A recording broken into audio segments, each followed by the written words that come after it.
나오신 여러분을 환영하고 축복합니다. 오늘 이제 2018년 마지막 금요일 기도회인데 날씨가 굉장히 많이 추워졌습니다. 이제 진짜 겨울이 시작되는 것 같습니다. 그리고 이제 요한계시록도 이제 마지막 오늘 이제 22장 들어가게 되었는데 우리가 이제 지난 시간에 요한계시록 21장을 통해서 새 예루살렘 성이 무엇인가 그렇게 살펴봤습니다. 그 새 예루살렘 성이 무엇으로 지어졌고 그 구조가 어떻게 되고 그리고 그 새 예루살렘의 특징이 무엇인가 하는 그런 내용인데 여러분 잊지 마시기 바랍니다. 새 예루살렘 성이 무엇입니까? 새 예루살렘 성은 어린 양의 신부, 흰 세마포 옷을 입은 거룩한 하나님의 백성들, 교회입니다. 교회가 바로 새 예루살렘 성입니다. 우리입니다. 우리. 그걸 잊으시면 안 됩니다. 절대로 잊으시면 안 됩니다. 새 예루살렘 성에 몇 가지 특징이 있는데 그곳에는 없는 것이 있습니다. 몇 가지 없는 것들이 있습니다. 그렇죠. 다 있을 것 같은데 없는 것이 몇 개 있는데 혹시 기억에 나십니까? 저 천국에 없는 게 뭐가 없을까요? 성경에 나와 있는 거 제가 말씀드리는 겁니다. 성경에 나와 있는 거. 처음 보면은 없는 게 있는데 첫 번째 성전이 없습니다. 그렇죠? 성전이 없습니다. 왜 성전이 없습니까? 이렇게 기록이 되어 있습니다. 하나님과 그 어린 양이 성전 되심이라. 성전 되심이라. 성 안에는 내가 성전을 보지 못하였으니 이는 주 하나님 곧 전능하신 이와 및 어린 양이 성전이 되심이라. 성전이 하나님이시기 때문에 하나님이 항상 같이 임재하시기 때문에 성전이 필요가 없습니다. 또 이제 없는 게 있습니다. 두 번째 뭐가 없을까요? 성경에 있는 거가 제가 말씀드리는 겁니다. 없는 게 있는데 그게 뭐가 없는가 하면 두 번째 해와 달이 없다고 얘기를 합니다. 해와 달이 쓸데가 없으니 이렇게 얘기합니다. 왜 그렇습니까?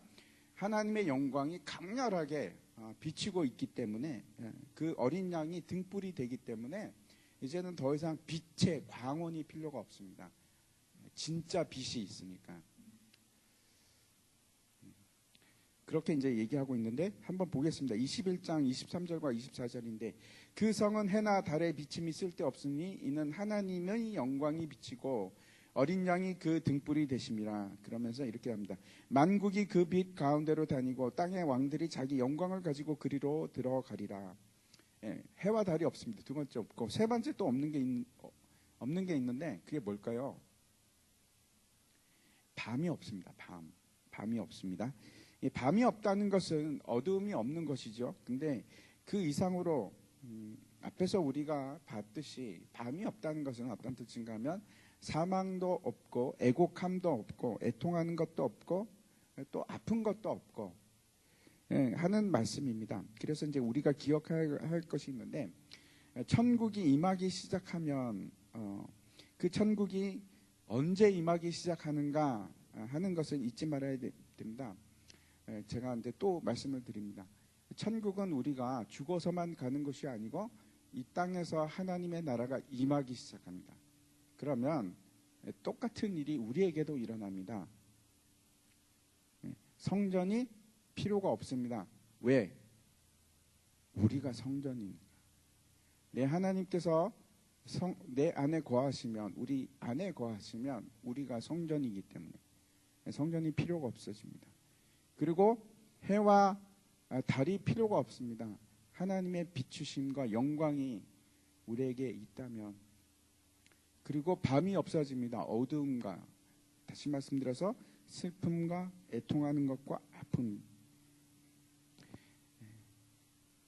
우리가 이제 그러지 않습니까? 왜 우리가 이 땅에서 살면서 슬퍼하는 일이 없겠습니까? 사망을 경험하는 일이 없겠습니까? 있습니다. 그렇죠. 누군가가 또 죽고 누군가가 또 아프고 힘들어하고 우리에게 닥치는 일들입니다.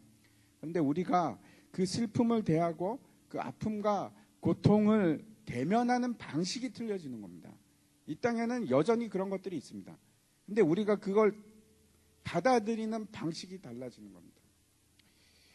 도저히 기뻐할 수 없는 상황이 되는데도 이제는 뭐가 가능해지기 시작하는가 하면 기뻐할 수가 있습니다. 다시 기쁨이 생겨나고 상황적으로는 그럴 수가 없습니다. 근데 내 안에 어둠이 사라져 가고 있기 때문에 그런 겁니다. 도저히 그 하나님의 영광이 없어 보이는 곳에서도 우리 안에 하나님께서 내주하고 계심으로 내 안에서는 기쁨의 원천을 가지고 있는 겁니다. 그래서 이길 수 있는 힘이 생깁니다. 세상과 다른 사람들이 되는 겁니다. 이제 오늘 이제 본문 말씀을 한번 살펴보도록 할 텐데 1절과 2절 말씀인데 우리 다시 한번 같이 한번 읽도록 하겠습니다. 같이 읽겠습니다. 시작. 또 그가 수정같이 맑은 생명수의 강을 내게 보이니 하나님과 및 어린 양의 보좌로부터 나와서 길 가운데로 흐르더라. 강 좌우에 생명나무가 있어 12가지 열매를 맺되 달마다 그 열매를 맺고 그 나무 잎사귀들은 만국을 치료하기 위하여 있더라. 그래서 이제 우리가 앞에서 21장에서 예루살렘 성의 외적인 모형을 우리가 살펴봤는데 구조가 어떻게 되었고 그런 것도 이제 마지막에 우리가 이제 지금 조금 전에 봤듯이 그 예루살렘 성에는 새 예루살렘 성에서는 없는 것이 어떤 건가 이런 특징들을 살펴봤는데 오늘 이제 1절부터 5절까지 말씀은 그 예루살렘 성의 그 생명에 대해서 얘기를 합니다. 너무나 중요한 겁니다. 그래서 이제 오늘 본문에서 가장 먼저 언급하고 있는 것이 뭔가 하면 그 생명수의 강에 대해서 말씀하고 있습니다. 이제 우리가 이 생명수의 강에 대해서 이렇게 들으면 연상되는 것이 있습니다. 여러분 혹시 연상되는 것이 있습니까? 저는 뭐가 연상이 제일 먼저 되는가 하면 창세기 2장입니다. 에덴 동산입니다. 하나님께서 에덴 동산을 이제 만드시고 그곳에 사람을 두셨는데 그리고 이제 에덴 동산에 대해서 말씀을 하실 때 제일 먼저 무슨 말씀을 하셨을까요? 기억이 안 나시죠? 제일 먼저 하셨던 것이 동산 가운데 있는 두 나무에 대해서 말씀을 하십니다. 하나는 어떤 나무입니까? 생명나무. 또 하나는 선과 악을 알게 하는 나무. 그 두 나무에 대해서 말씀을 하시고 그 바로 다음에 그 다음에 나오는 내용이 뭘까요? 강에 대해서 얘기를 합니다. 우리 한번 같이 보도록 하겠습니다. 창세기 2장 10절부터 시작해서 12절까지 제가 한번 읽어보도록 하겠습니다. 강이 에덴에서 흘러나와 동산을 적시고 거기서부터 갈라져 내 근원이 되었으니 첫째 이름은 비손이라 금이 있는 하월라 온 땅을 둘렀으며 그 땅의 금은 순금이요 그곳에는 베델리엄과 호마노도 있으며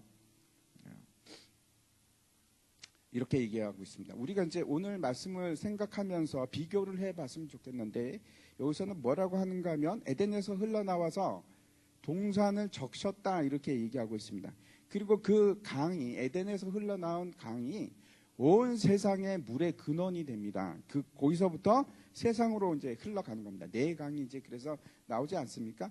그리고 여기서 또 이제 강조하는 것이 있습니다. 보석입니다. 에덴 동산에 여러분 보석이 많이 있었습니다. 그 얘기는 이제 하고 있고 에덴 동산에는 온갖 과일과 풍부한 그렇죠 먹을 것들이 있었는데 그 먹을 것들의 원천이 무엇이었을까요? 강입니다. 강. 그 강이 원천인데 그런데 이 새 예루살렘 성 오늘 우리가 살펴봤던 그 본문에서 그 강이 어디서부터 흘러나온다고 말씀하고 있는가? 다시 한번 1절 여러분이 잊었을까봐 다시 한번 1절 말씀 보도록 하겠습니다. 또 그가 수정같이 맑은 생명수의 강을 내게 보이니 하나님과 및 어린 양의 보호자로부터 나와서 어디로부터 나옵니까? 하나님과 어린 양의 보호자로부터 그 강이 발원을 합니다. 그 원천이 거기서부터 시작하는 겁니다. 이 에덴 동산에 대해서 또 어딘가 성경에서 얘기하는 곳이 있습니다. 그곳이 어딘가 하면 에스겔서입니다. 에스겔서 한번 보면은 역시 이제 에덴 동산이 어떤 상태였는지에 대해서 말씀을 하고 있는데 제가 한번 읽어보겠습니다. 내가 옛적에 하나님의 동산 에덴에 있어서 각종 보석 곧 홍보석과 황보석과 금강석과 황옥과 홍만호와 낭옥과 청보석과 남보석과 홍옥과 황금으로 단장하였으며 네가 지음을 받던 날에 너를 위하여 소고와 비파가 준비되었도다 라는 구절이 있습니다. 그런데 이 구절은 누구에 대해서 얘기하는가 하면 겉으로는 외형적으로는 누구를 얘기하는가 하면 두로 왕입니다. 교만한 두로 왕에 대해서 얘기를 하는데 빗대어서 얘기를 하는데 그런데 그걸 지금 누구랑 비교하는가? 교만했던 천사와 비교를 합니다. 그 누굴까요? 그 교만했던 천사가 사탄입니다. 그렇죠? 근데 그가 기름 부음 받은 그룹이었다 이렇게 얘기를 합니다. 요 다음 절인데 그 말씀을 하면서 제가 이제 왜 저걸 말씀을 드리는가 하면 거기에 어떤 것이 존재했는가 하는 것을 말씀을 드리는 겁니다. 보석들이 있었습니다. 그렇죠? 보석들이 있었습니다. 그리고 다시 이제 에스겔서 47장 말씀으로 가겠습니다. 에스겔서 47장으로 가면 47장부터 시작해갖고 48장까지 새 예루살렘 성, 앞으로 다가올 새 예루살렘 성에 대해서 에스겔이 환상을 봤습니다. 그리고 그 환상에 대해서 이제 기록을 하고 있는데 47장 1절 말씀을 제가 한번 보면 이렇게 되어 있습니다. 그가 나를 데리고 성전 문에 이르시니 성전의 앞면에 동쪽을 향하였는데 그 문지방 밑에서 물이 나와 동쪽으로 흐르다가 성전 오른쪽 제단 남쪽으로 흘러 내리더라. 2절에 보면 그가 또 나를 데리고 북문으로 나가서 바깥길로 꺾여 동문을 향한 바깥문에 이르시기로 본즉 물이 그 오른쪽에서 스며 나오더라.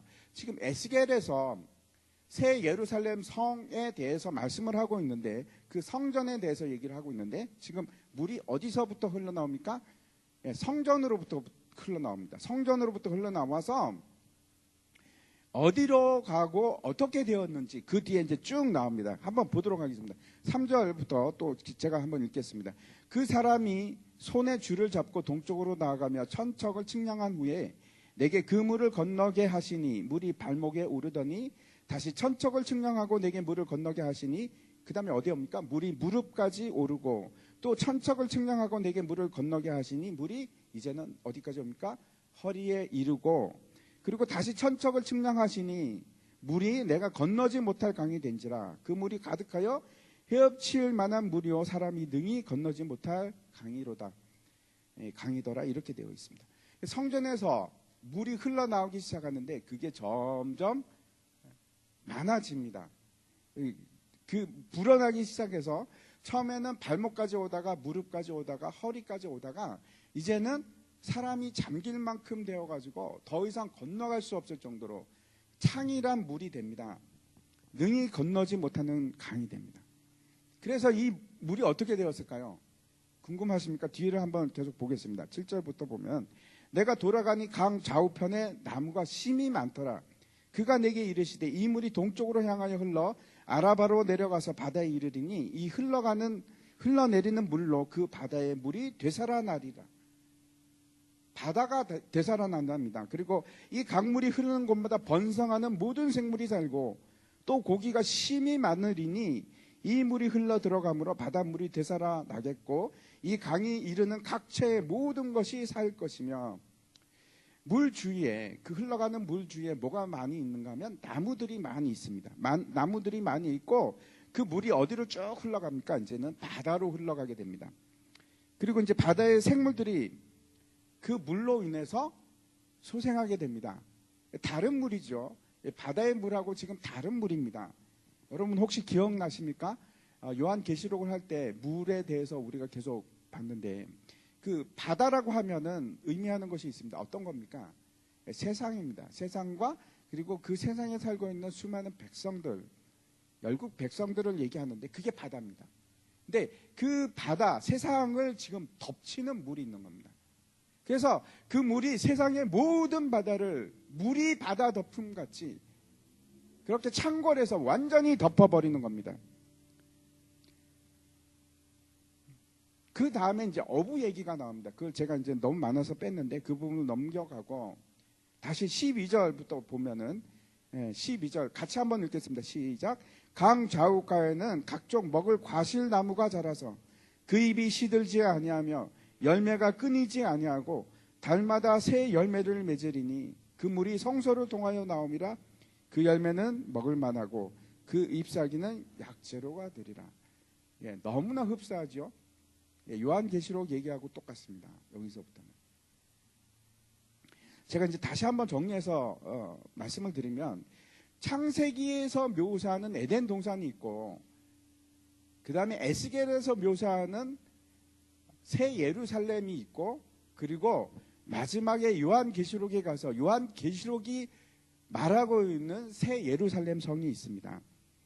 생각해 보시기 바랍니다. 동산에는 에덴 동산 한번 먼저 생각해 보십시오.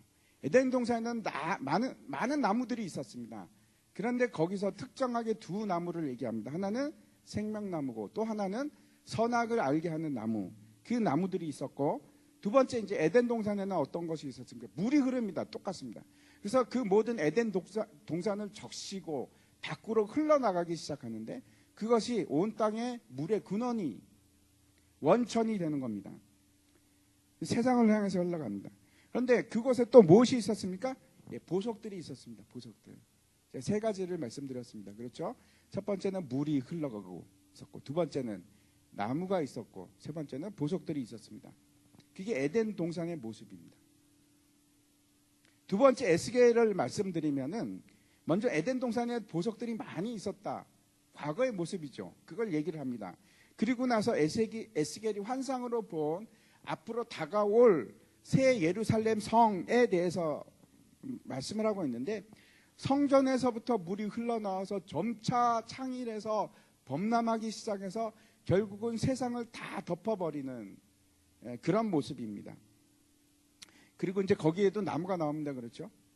처음에 보석이 나왔고 나무가 나오는데, 달마다 새 열매를 맺고 거기서 나오는 잎사귀는 만국을 회복해 하는, 치료하는 그런 약이 된다, 이렇게 얘기하고 있습니다. 이게 이제 새 에스겔서에서 보여주고 있는 새 예루살렘 성입니다. 다시 우리가 그러면 요한계시록으로 돌아가서 1절과 2절 말씀 다시 한번 보겠습니다. 이 요한계시록이 얘기하고 있는 새 예루살렘 성은 어떠한 것인가? 1절과 2절 우리 같이 한 번만 더 읽을까요? 같이 읽겠습니다. 시작. 또 그가 수정같이 맑은 생명수의 강을 내게 보이니, 하나님과 및 어린 양의 보좌로부터 나와서 길 가운데로 흐르더라.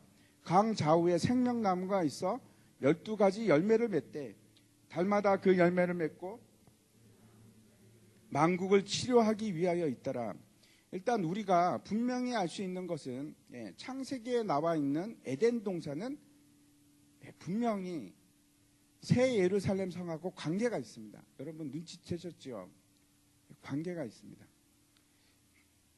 우리가 이제 요한계시록을 통해서 새 예루살렘의 모습을 보는 것은 어떤 건가 하면, 수정과 같은 맑은 그 물이, 생명수의 강이 흐르는데, 그 강이 어디서부터 나옵니까?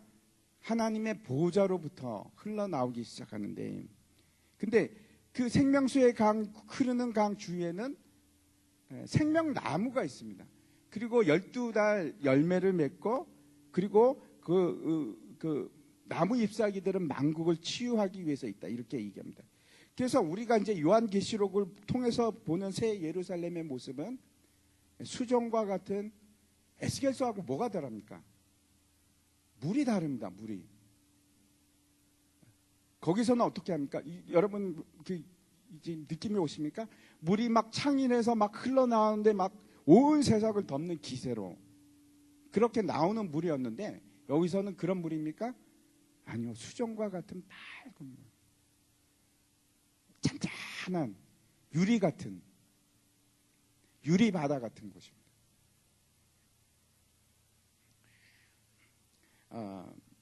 많은 사람들이 제가 왜 이렇게 말씀을 드리냐면, 창세기와 에스겔서 그리고 요한계시록에 나와 있는 에덴 동산과 새 예루살렘 성을 이제 비교하면서,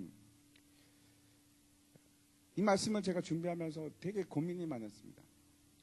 왜 하나님께서 같은 듯 하면서 다른 모습으로 에덴과 새 예루살렘의 모습을 이렇게 우리에게 말씀하고 계실까? 많은 사람들이 이렇게 생각을 합니다. 하나님께서 완전하게 에덴 동산을 창조하셨지만 인간이 자유의지를 가지고 죄를 짓고 타락함으로 모든 것이 무질서와 혼돈 속으로 빠지게 되었고, 그렇지만 하나님께서 예수 그리스도를 통해서 그것을 회복시키고 구원하심으로 다시 새 창조를 이루어내셔서 뭘 회복한다고 얘기하냐면은 그 에덴 동산을 회복한다, 이렇게 얘기를 합니다. 저도 그렇게 지금까지 배워왔고 저도 그렇게 생각을 했습니다. 근데 아닌 겁니다. 아무리 봐도 다릅니다. 심각한 차이점이 있습니다. 어떤 차이점이 있습니까? 에덴 동산과 요한계시록에 나오는 새 예루살렘 성은 뭐가 다릅니까? 같습니까? 아니요, 다릅니다. 분명히 다릅니다. 첫 번째 에덴 동산 그 파라다이스는 완전했지만 죄와 타락의 길이 열려 있었습니다. 그렇죠? 대표적인 것이 생명나무만 존재하는 것이 아니고 또 뭐가 있었습니까? 선과 악을 알게 하는 나무가 있었던 겁니다. 그게 존재했습니다. 그런데 그리고 나서 이제 가운데 있는 에스겔이 본 환상을 보면은 제게는 마치 이것이 어떻게 이해가 되기 시작하는가 하면, 마치 한 장 넘겨주십시오. 마치 그 첫 에덴 동산과 그리고 타락한 세상 가운데서 완전한 저 새 예루살렘 성으로 가는 그 모습을 지금 변하기 시작하는 그 모습을 우리에게 보여주는 것처럼. 그래서 물이 점점 차올라서 나중에는 온 세계가 그 물로 뒤덮이는, 물이 바다 덮는 그 모습을 나타내는 겁니다. 하박국서에 나오죠. 그리고 또 어디서 나옵니까? 이사야서에서도 나오죠. 근데 그 똑같은 얘기를 지금 에스겔서가 지금 하고 있는 겁니다. 그리고 그 마지막 요한계시록에 가서 나타나는 모습은 에스겔서에서 나오는 모습과 또 다릅니다. 물이 차 올라가는 그런 역동적인 모습이 아니고 보좌로부터 흘러나온 물이 그 수정바다와 같은 고요하고 평화와 안식 가운데 있는, 전혀 파도도 없고 요동도 없는 그런 상태를 나타나고 있습니다. 만약에 하나님께서 창조하시고 두셨던 그 에덴 동산이 그것이 완전하고 만약에 그것이 회복되어야 할 곳이라고 한다면, 그러면 여러분, 그렇죠? 에덴 동산과 새 예루살렘 성은 똑같은 모습을 가지고 있어야 될 겁니다. 똑같은 구조를 가지고 있어야 될 겁니다. 근데 다른 겁니다. 다릅니다. 이제 우리가 이제 세 가지를 가지고 살펴보려고 하는데, 첫 번째 우리가 이제 보려고 하는 거는 물에 대해서 봤으면 좋겠습니다. 즉 흘러가는 강에 대해서 한 장 넘겨 주십시오. 생명수의 강에 대해서 우리가 살펴봤으면 좋겠습니다. 에덴 동산에서 이 생명수의 강에 대해서 어떻게 표현하려고 있는가 하면, 그냥 에덴에서 흘러나와서 동산을 적시고 사방으로 흘러갔다, 이렇게 이제 표현을 하고 있습니다. 그렇게만 표현이 되고 있습니다. 그리고 에덴 동산 이후에는 이 세상은 어떤 세상이 되는가 하면 타락한 세상이 됩니다. 그곳은 어떤 곳입니까? 물이 없습니다. 물이 없고 황폐하고 물이 흐르지 않는 곳입니다. 그것이 지금 어디입니까? 우리가 살고 있는 이 땅, 메마른 땅입니다. 그런데 에스겔서에 보면은 다시 성전으로부터 시작해서 물이 흐르기 시작하는 겁니다. 그리고 그 물이 결국은 차올라서 온 세상을 뒤엎는, 완전히 뒤엎는 그 일이 일어나기 시작합니다. 그리고 이제 다시 계시록으로 가면 앞에서 제가 말씀드렸듯이 그 물은 이제 세상에 충만해서 유리바다 같은 물이 됩니다. 이 생명수가 뭘까요? 이 생명수는 뭘 얘기하고 있습니까? 예수님께서 수가성을 지나가시다가 한 사마리아 여인을 만납니다. 그렇죠? 그러면서 그 여인에게 뭐라고 하시는가 하면 한번 보여주십시오. 4장 13절과 14절입니다. 예수께서 대답하여 이르시되 이 물을 마시는 자마다 다시 목마르려니와 내가 주는 물을 마시는 자는 영원히 목마르지 아니하리니 내가 주는 물은 그 속에서 영생하도록 솟아나는 샘물이 되리라. 이렇게 얘기를 합니다. 그랬더니 이제 여자가 뭐라고 합니까? 내가 다시 물을 기르러 오지 않도록 그 물을 나에게도 좀 주십시오. 오해하고 있는 겁니다. 그렇죠? 심각한 오해를 하고 있습니다. 예수님이 했던 그 생명수는 무엇이고 그 여자가 원했던 그 물이 어떤 것인지 한번 여러분 상상해 보시기 바랍니다. 그 여자는 이렇게 생각합니다. 내가 그 물을 마시기만 하면 이제 더 이상 물을 안 길러도 돼. 내 육신의 갈증을 채워줄 물을 얘기하는데 예수님이 얘기했던 물은 그런 물이 아닙니다. 그 물은 어떤 물인지, 그 물이 어디입니까? 예수 그리스도로부터 나오는 겁니다. 어린 양의 보좌로부터만 나오는 겁니다. 다른 데서는 나오지 않습니다. 근데 그 물을 얘기를 하는데 그 물에 대해서 예수님께서 너무나 명확하고 분명하게 그 물에 대해서 얘기를 합니다. 요한복음 7장입니다. 한번 보여주십시오. 나를 믿는 자는 성경의 이름과 같이 그 배에서 생수의 강이 흘러나오리라. 그 영생하도록 솟아나는 물은 그 우리가 목마르지 않도록 그렇게 만들어주는 물은 그렇죠. 에덴 동산에서 여기저기 어디서나 접할 수 있는 물이었습니다. 그런데 그 물이 완전히 말라버린 겁니다. 어디에서도 구할 수가 없습니다. 더 이상 우리가 그 물을 먹을 수가 없게 된 겁니다. 왜 그렇습니까? 하나님과의 관계가 끊어져서 우리가 갈증을 일으키는 요소가 그겁니다. 우리가 진짜 목이 말라서 그것도 갈증이라고 하죠. 근데 그 말고 수시로 우리가 겪어가면서 느끼는 갈증들, 답답함, 목마름, 그게 어디서부터 이유가 되는 겁니까? 왜 그렇습니까? 여러분 그러지 않습니까? 가끔 그런 소리 들읍니다. 목사님, 갈증이 납니다. 목이 마릅니다. 왜 그렇습니까? 예수 그리스도로부터 지금 공급받지를 못하는 겁니다. 물을 공급받지를 못하는 겁니다. 관계가 지금 끊어질랑 말랑, 때로는 붙어있고 때로는 끊어지고 지속적으로 공급이 되지가 않는 겁니다. 그런데 예수의 선지자가 말씀했던 것처럼 그 물이 다시 성전으로부터, 성전이 누굽니까? 제일 앞에서 제가 말씀드렸죠. 성전이 누굽니까? 예? 하나님과 그 어린 양이 성전 되심이라. 성전으로부터 다시 그 물이 흘러나오기 시작하는데 한번 보여주십시오. 21장 잊어버리지 마십시오. 네. 같이 한번 읽겠습니다. 시작. 성 안에서 내가 성전을 보지 못하였으니 이는 주 하나님 곧 전능하신 이와 및 어린 양이 그 성전이심이라. 성전은 누굽니까? 어린 양과 하나님입니다. 근데 거기서부터 물이 흘러나오는 그 물을 마셔야 되는데 우리가 이 땅에서 어떤 싸움을 하고 싸워가는가? 그 물싸움을 하고 있습니다. 이 생명수의 강싸움입니다. 근데 우리는 어떤 사람인가 하면 예수 그리스도를 믿는 사람들은 우리가 예수를 믿음으로 우리의 배에서 생명수가 흘러나오게 되어 있는 사람들입니다. 다른 곳에서 왜 우리 배에서 흘러나올까요? 배는 뭘 얘기하는 겁니까? 우리 몸의 중심을 얘기하는 겁니다. 우리 몸의 왜 중심에서 물이 흘러나올까요? 거기에 예수님이 계시니까.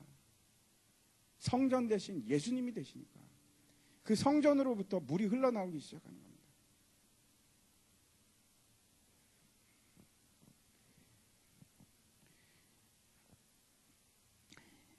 예수 믿는 사람들은 그 배에서 생명수의 강이 터져서 흘러나오고 그 물이 그냥 가만히 있는 것이 아니고 세상을 향해서 흘러가기 시작하고 언젠가는 그 흘러내온 물이 성전에서 흘러나온 물이 세상을 뒤엎는데 발목까지 무릎까지 허리까지 그래서 결국은 내 모든 것을 잠기게 하는 그 물이 흘러나오는 사람들입니다.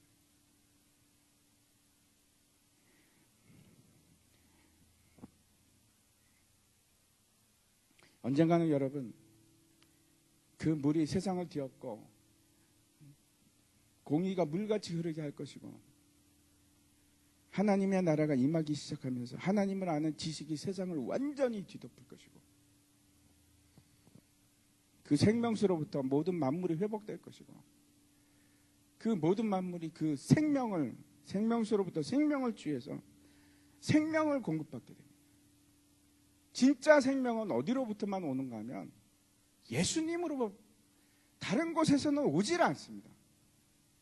아예 없습니다. 여러분, 그 우물가의 여인이 구했는데 뭘 구했다고 그 노래에서 그럽니까? 헛되고 헛된 것들을. 아무리 마셔도 갈증을 느낄 수밖에 없는 그것을 사람들은 그게 생명수라고 마시는 겁니다. 근데 거기는 생명이 없습니다. 오로지 그 성전에서 흘러나오는 물만이 진짜 우리에게 생명을 주는 것이고 그걸 먹으면 갈증이 사라지는 겁니다.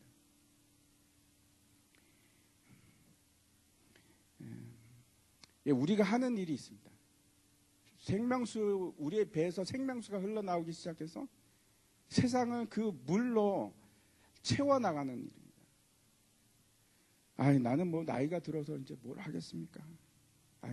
저는 그러고 싶지만 내 상황이 안 돼요. 내 상황이 어떻게 좀 정리가 되면 그러면 하겠습니다. 아니요! 거기에 핵심이 있는 겁니다. 상황이 어떻게 정리가 됩니까? 내가 예수 그리스도의 생명을 가질 때 모든 것이 상황이 정리가 되는 겁니다.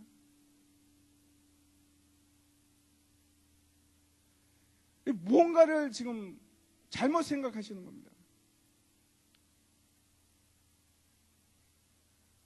저는 교회에 봉사하고 싶지만 제 상황이 그렇습니다.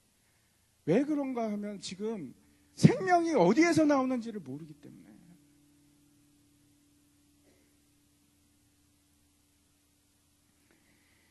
사도행전에서 이렇게 얘기하지 않습니까? 사도행전 2장 17절 말씀입니다. 같이 읽겠습니다. 시작.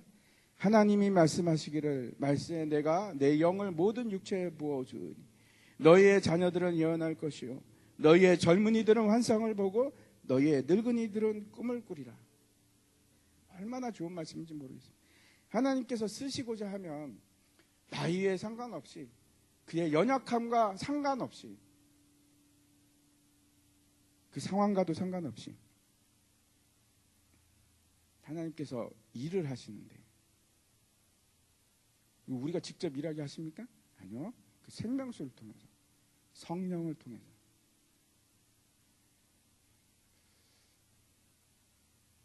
그 생명수는 성령입니다.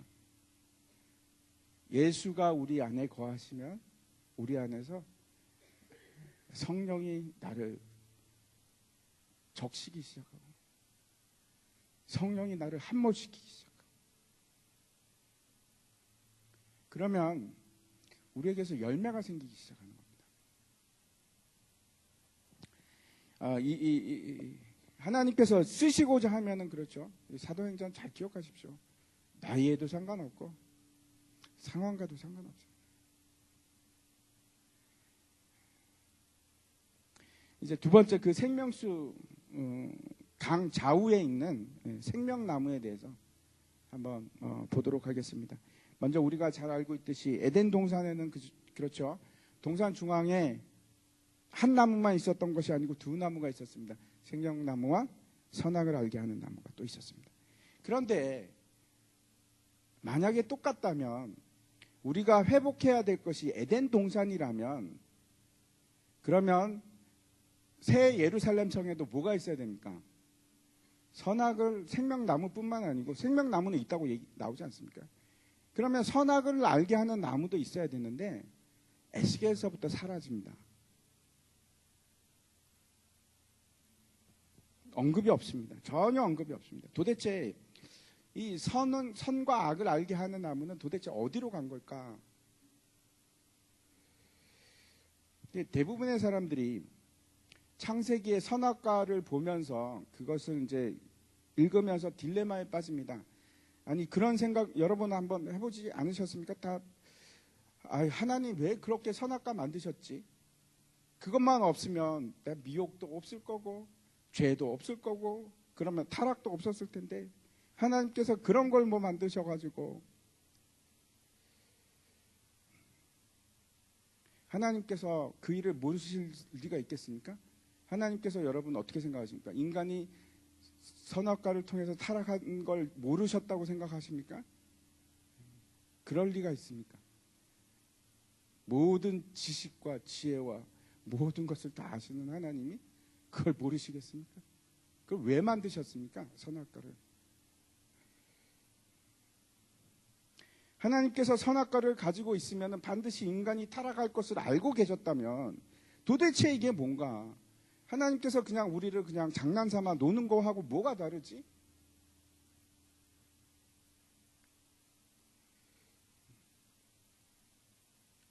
사람들이 그에 대해서 고심을 합니다. 그래서 가장 많은 사람들이 설명하는 것이 이런 겁니다. 하나님은 절대 악할 리가 없으니까, 하나님은 그런 분이 아니시니까 왜 선악과를 만드셨는가? 하나님께서 우리에게 원하시는 것은 온전한 순종을 원하셨기 때문에 우리에게 자유의지를 주셨지만 그 자유의지를 통해서 완전한 순종을 하기를 원하셨기 때문에, 그래서 우리에게 그 선악과 나무를 두신 거야. 간단하게 뭡니까 그러면은? 그 테스트죠. 시험입니다. 근데 또 시험이라는 말은 쓰기가 싫은 겁니다, 사람들이. 그래서 그 시험이라고 하면 또 여러 가지 이제 문제가 생기니까. 그래서 계속 이제 뭐라고 얘기하냐면 하나님께서 우리에게 자유의지를 주셨고, 그러면서 책임을 얘기합니다. 우리의 책임. 오해하지 말고 들으시기 바랍니다. 아닙니다. 그렇지 않습니다. 구원의 본질부터가 잘 모르는 얘기입니다. 책임으로 우리가 구원을 받습니까? 그게 성경이 얘기하는 것입니까? 그렇지 않지 않습니까? 우리는 책임을 질 수 있는 사람들이 아닙니다. 하나님께서 우리를 시험하기 위해서 그 선악나무를 두신 것도 아니고, 우리의 책임을 요구하기 위해서 네가 정신 똑바로 차리고 네가 네 책임을 다해서 자유의지로 순종하는 걸 내가 보고 싶다, 이걸 요구하는 것도 아닙니다. 그렇죠? 그건 실패인데 뭐. 그럼 왜 두셨습니까? 구원의 방법은, 영원한 생명은 우리가 책임을 지고 이런 것으로 해결되는 것이 절대 아닙니다. 그 책임 얘기를 하는 것 자체가 구원에 대해서 여전히 지금 무지한 겁니다. 성경에는 여러분 자유의지라는 말 자체가 없습니다.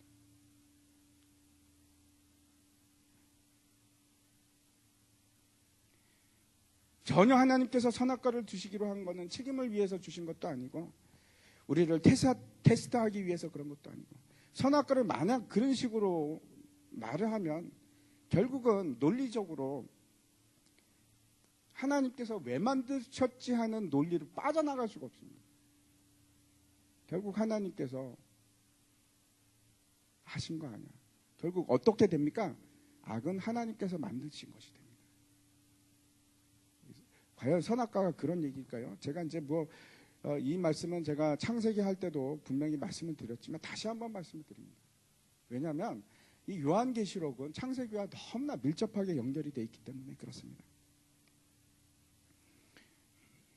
도대체 이 선과 악을 알게 하는 나무가 무엇인가 하는 것부터 우리가 이해를 해야지만 됩니다. 선과 악을 알게 하는 것이 무엇입니까? 우리가 잘 알고 있지 않습니까? 그게 뭘까요? 선과 악을 알게 하는 것을 뭐라고 합니까, 여러분? 율법이라고 합니다. 율법. 다른 거 혹시 뭐 알고 계신 거 있으십니까? 선과 악을 알게 하는 거?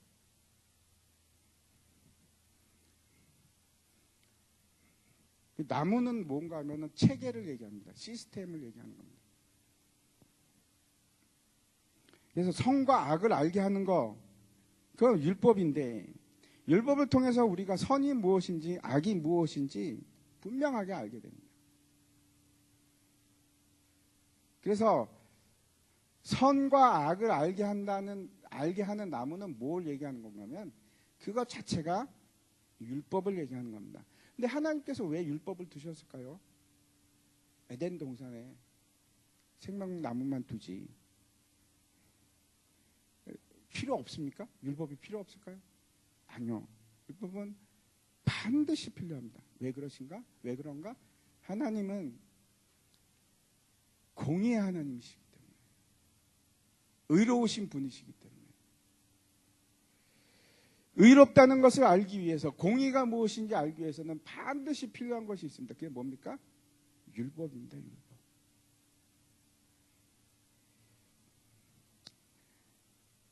율법이 없으면 우리가 뭘 모르게 됩니까? 율법이 없으면 우리가 죄가 무엇인지 깨달을 수 있는 방법은 하나도 없습니다. 선악을 알게 하는 나무도 마찬가지입니다. 그게 없으면 우리가 뭘 모르게 됩니까? 죄가 무엇인지, 의가 무엇인지 알 수 있는 방법이 없습니다. 반드시 존재해야만 합니다. 에덴 동산에 반드시 존재해야 되는 겁니다. 왜? 하나님은 공의의 하나님이시니까.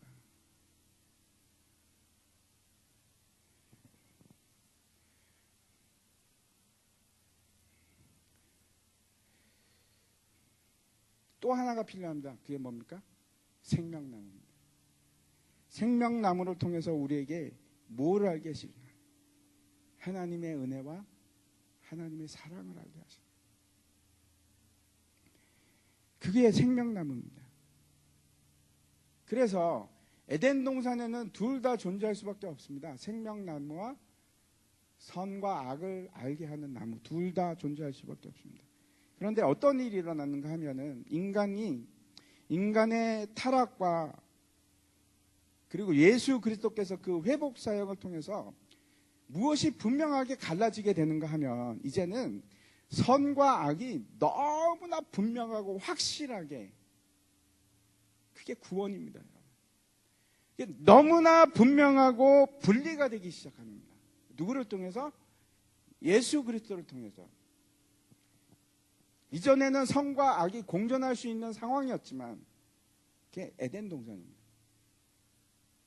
근데 이제는 완전한 분리가 일어나기 시작합니다. 계시록 21장 27절 말씀입니다.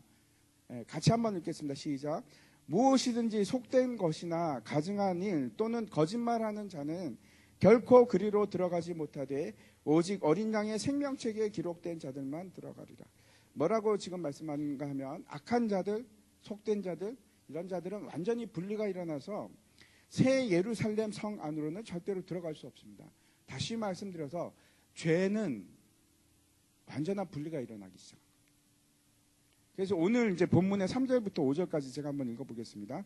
22장 3절부터 읽으면 다시 저주가 없으며 하나님과 그 어린 양의 보좌가 그 가운데에 있으리니 그의 종들이 그를 섬기며 그의 얼굴을 볼 터이요 그의 이름도 그들의 이마에 있으리니 다시 밤이 없겠고 등불과 햇빛이 쓸데없으니 이는 주 하나님이 그들에게 빛이심이라.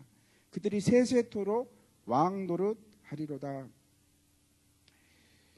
하나님과 어린 양의 보좌가 있는데 그들 가운데 있기 때문에 다시는 저주가 없을 것이다 라고 얘기를 합니다. 뭐라고 하는가 하면 그의 이름, 하나님과 어린 양의 이름이 이마에 있다고 말해요. 그게 무슨 얘기냐면 이제 소유권을 얘기합니다. 하나님의 소유권이 우리 이마에 기록이 되어 있습니다. 이거는 누구 거 이렇게. 그 소유권은 우리가 아니고 여러분과 제 머리에 적혀 있는 이 소유권은 이름이 하나님이라고 되어 있습니다. 하나님 거. 어린 양의 거. 그렇게 적혀 있는 겁니다. 그래서 이제는 다시는 밤이 없습니다. 어둠이 없습니다. 어둠과 혼돈과 미혹은 이제 완전히 분리가 일어난 겁니다. 그게 새 예루살렘입니다. 제가 다시 정리해서 말씀드리면 에덴 동산과 달리 이제 우리가 바라보는 저 하늘에는 그리고 우리가 지금 겪어가고 있는 이 천국은, 하나님 나라에는 선과 악을 알게 하는 나무가 없습니다. 필요가 없습니다. 두 가지 이유 때문에. 그 선이 무엇인지, 악에 대한 악이 무엇인지 우리는 이제는 완전한 지식을 가지고 있기 때문에, 그 완전한 지식을 가지고 있는 걸 뭐라고 합니까? 구원이라고 하는 겁니다. 구원. 분명히 압니다. 무엇이 악인지. 하나님의 반대되는 모든 것을, 하나님을 바라보지 않는 모든 것이 다 죄입니다. 너무나 분명한 지식을 가지게 돼요. 그리고 그뿐만 아니고 이제 완전한 지식을 가졌을 뿐만 아니고 분리가 일어나서 악이 완전히 이렇게 분리가 됩니다. 왜? 거룩해졌기 때문에. 그러면 여러분 이상한 생각이 들지 않습니까? 만약에 완전히 거룩해졌다면, 내가 완전히 거룩해졌다면, 그래서 내 마음에는 그러면 더 이상 미혹되는 마음은 없을까? 어떻게 생각하십니까? 이제는 저 천국에 가면 더 이상 나는 미혹도 당하지 않고 어떤 완전한 세상에 가고 더 이상 이제 죄도 당연히 범하지 않게 되고 미혹을 당할 일도 없으니까. 제가 한번 여쭤볼게요. 만약에 저 천국에 다시 선과 악을 알게 하는 선악과가 있으면 여러분 먹겠습니까? 안 먹겠습니까? 자신 있게 얘기할 수 있을까요?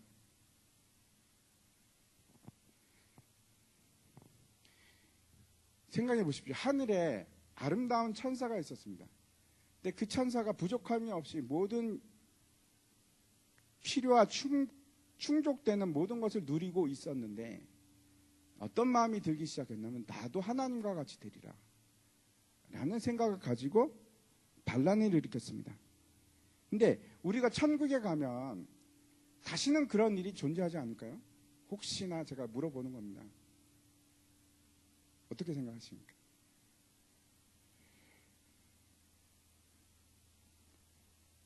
아예 천국에는 그런 걸 모두 다 빼버렸기 때문에 이제는 더 이상 그런 존재는 존재하지 않는 걸까요? 그러면 처음부터 그렇게 하시지, 하나님께서. 왜 이 땅에 그런 복잡한 프로세싱을 두셔서 왜 그렇게 어렵고 힘든 구원을 왜 하신 겁니까? 그렇다면 너무 골치 아프시죠? 오늘 본문의 2절 말씀 한번 보도록 하겠습니다. 2절 말씀 같이 한번 읽겠습니다. 시작. 길 가운데로 흐르더라. 강좌우에 생명나무가 있어 12가지 열매를 맺되 달마다 그 열매를 맺고 그 나무 잎사귀들은 만국을 치료하기 위해이다. 이거 이상하지 않습니까? 그 전에는 완전하지 않은 세계니까 치료할 일이 필요했겠죠. 근데 천국에는 왜 저런 말씀을 쓰고 있을까요? 왜 또다시 치료하는 얘기를 할까요?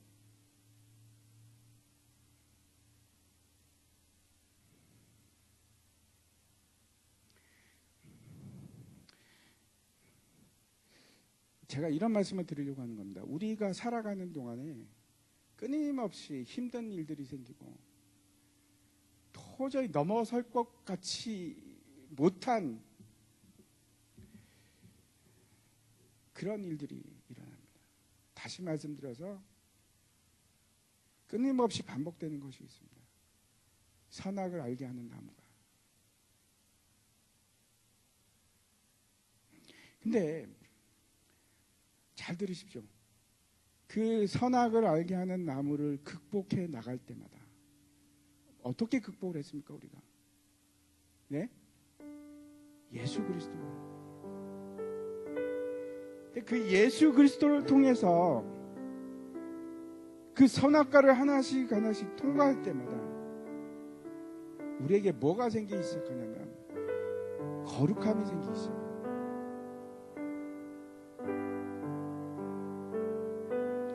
그러면서 하나님의 형상이 드러나기 시작합니다. 이게 정말 놀라운 비밀입니다.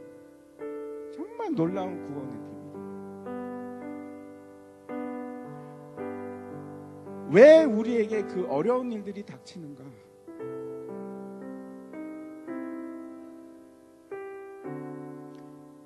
그게 아니면 거룩해지지가 않는 거예요.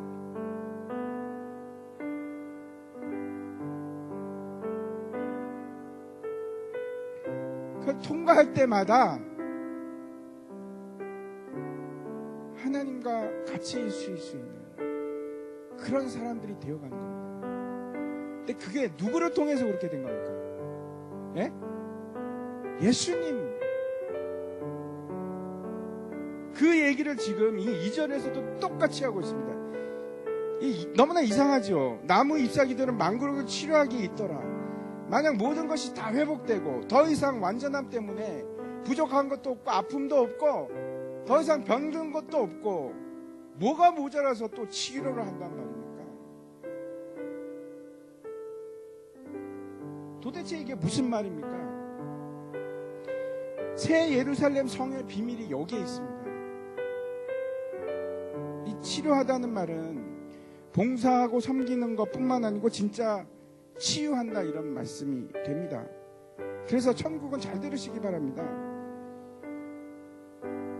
악과 저주가 모두 다 사라졌고 분리되었기 때문에 더 이상 부족하지도 않고 모자라거나 미혹이 일어나는 원천적으로 그런 게 아예 싹 다 빠져 있기 때문에 내가 어떻게 하든 상관이 없는 그런 곳이 아니라 그것이 천국이 아니고 지금도 똑같습니다.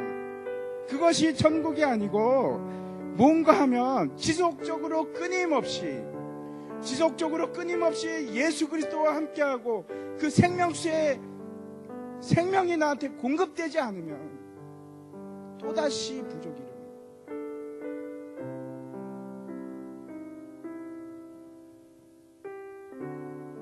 그래서 천국은 어떤 곳인가 하면 그것이 다 빠지고 없어서 그래서 완전한 자동적으로 그런 얘기가 아니고 그 천국은 어떤 곳이냐면 지속적으로 끊임없이 하나님으로부터 공급이 받고 하나님과 함께 임마누엘 하나님께서 나와 함께 동행하는 것이 끊임없이 계속되는 곳,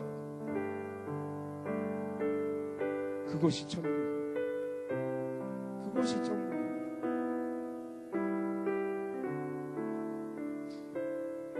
하나님과 함께함으로 그 보좌에서 흘러나오는 생명수가 끊임없이 나에게 공급이 되어서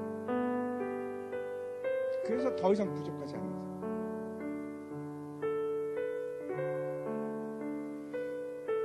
이게 천국의 모습입니다.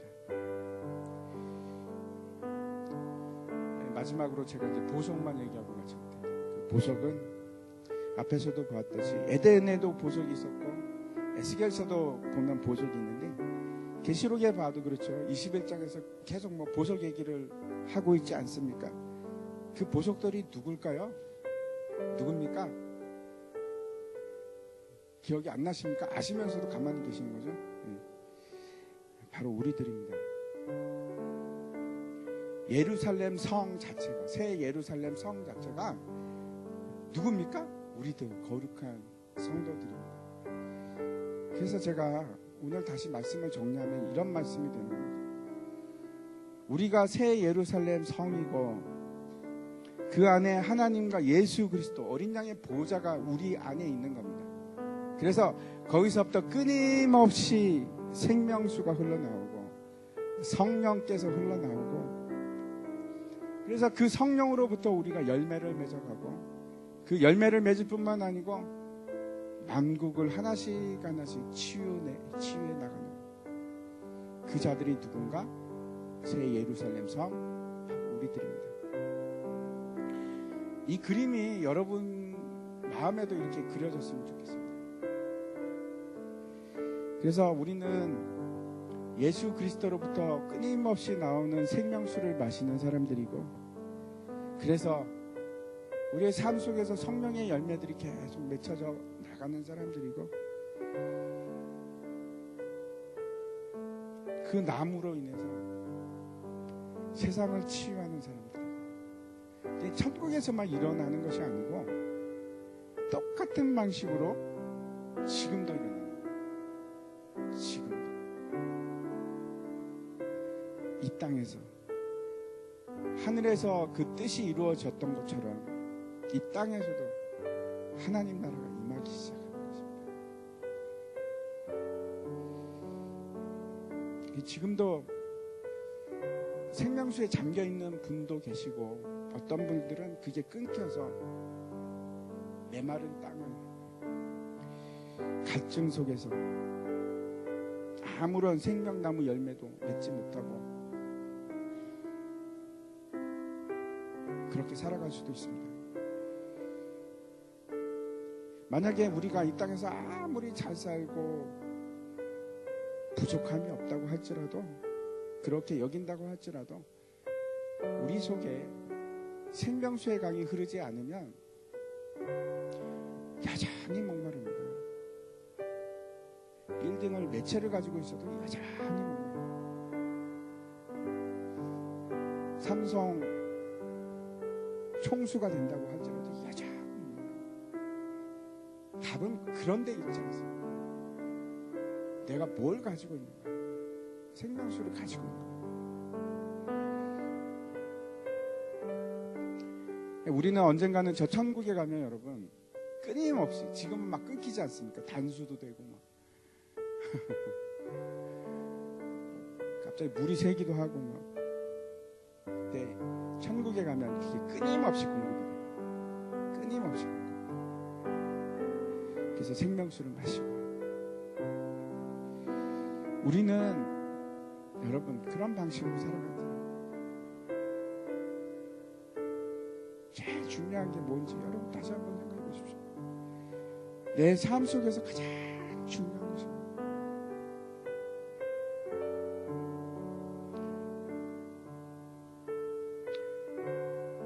내 목의 갈증을 채우지 못할 것으로, 내 배를 채우지 못할 양식으로 채울 것인가?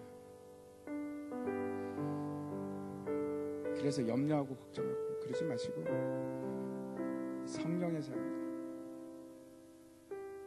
저도 똑같습니다. 다시 우리가 이 말씀을 통해서 힘을 받기를 원합니다. 그래, 내게 예수님만 있으면, 생명수만 있으면 나는 문제 없어. 내게 성령이 있으면, 성령께서 나를 채워주시면 감당할 수 있습니다. 성령 충만하십시오. 우리 같이 마지막 날에